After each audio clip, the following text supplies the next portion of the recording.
Let's ask Wikipedia for a bit more discrimination-based facting. Age discrimination usually comes in one of three forms: discrimination against youth, also called adultism, discrimination against those 40 years old or older, and discrimination against elderly people.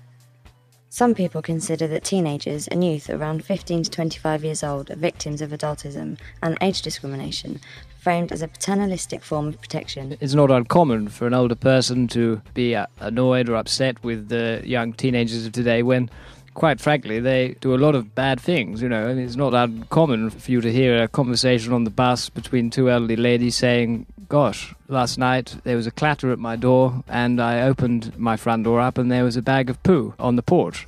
That's the kind of naughty games that these young offenders do. So I think that it's probably slightly different now. It's more stabbing each other, isn't it? Rather than poo games. And you've been reading the Beano. That's definitely something that Dennis the Menace used to do. Yes, but it does still happen. Just last week I witnessed a boy throwing poo at a car. It was a parked car, mind you, but there were two people in it. It was quite a quick assault. It was like shock tactics. Horrible. I'd like to focus here on the adultism. It's very common these days for adults to be very negative against teenagers. Do you not think that maybe this has a negative effect on the way that teenagers perceive themselves, and that by constantly focusing on the fact that we think that they do bad, when clearly it's probably such a very tiny percentage of teenagers that ever do these bad things? Well, I don't know if it's a tiny percentage, really. Oh, I think it is. I think quite often a few. With anything that's discrimination based, it's usually the stereotype of that image that is being discriminated against, and not the individual for which you are dishing out the discrimination. Yes. But do you not think that being negative against young teenagers could possibly be having an effect on the way that they develop? Probably.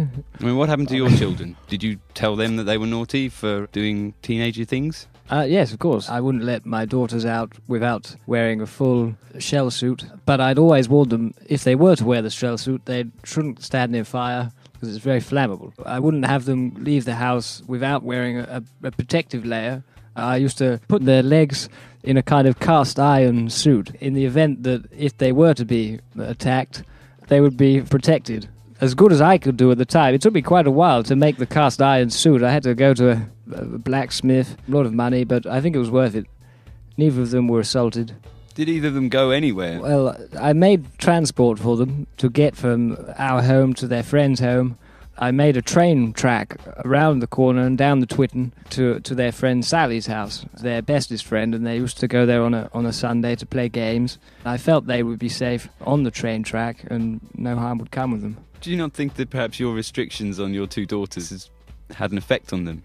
Well, no, they're fine. Sally, on the other hand, has turned to an awful mess. She killed her mother and her father, actually. Patricide? Yes. It was quite a messy affair in the local pub. That's a different story altogether. Yes, a story we don't really need to hear. So your daughters, at what age did you let them free of that iron cast prison? Do you not feel that perhaps you shouldn't be painting such a picture of yourself? Well, I was just concerned about their well-being, which I think a lot of parents are. I mean, there's all these stories of paedophiles, child abductors, and the government puts upon a scare factor, a very strong one, using the media, which makes parents afraid to let their children leave their house properly equipped. I was one of those parents, and I felt that almost an entire suit of armour was good enough for me to protect them in some way. Because, I mean, I can't be toing and froing, going from my house to Sally's house, walking them there, walking them back. I mean, it's not for me. I don't really walk much anyway, very little. I have someone to do that for me.